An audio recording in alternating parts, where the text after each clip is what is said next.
Hey, what's up guys? So in this video, we will see how to turn off the proximity sensor on any Oppo phone. Now to do that, just open settings,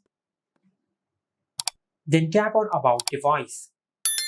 From here, tap on version, then tap on the version number a few times until you enable developer options. From here, just enter your lock screen pin, and once you enable developer options on your smartphone, then go back, and in the main settings page, just tap on system and update.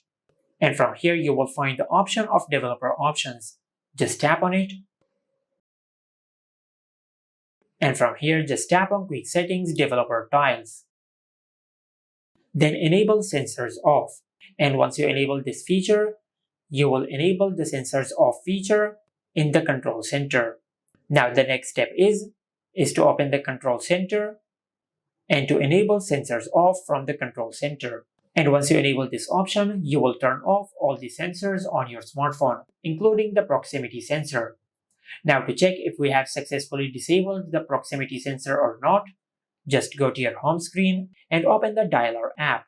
Now from here, just dial *#899#. On this page, just select manual test, then tap on device debugging.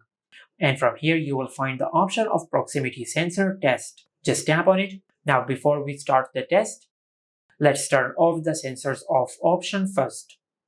From here, just tap on proximity test. Now let's check if the proximity sensor is working or not. As you can see, the proximity sensor is working. Now let's do the test again, but this time I will enable sensors off. From here, after you enable sensors off, just tap on proximity test. Now as you can see, the sensor is not working. And this is how you can turn off proximity sensor on any Oppo phone. Make sure to like, comment and subscribe. Thank you for watching.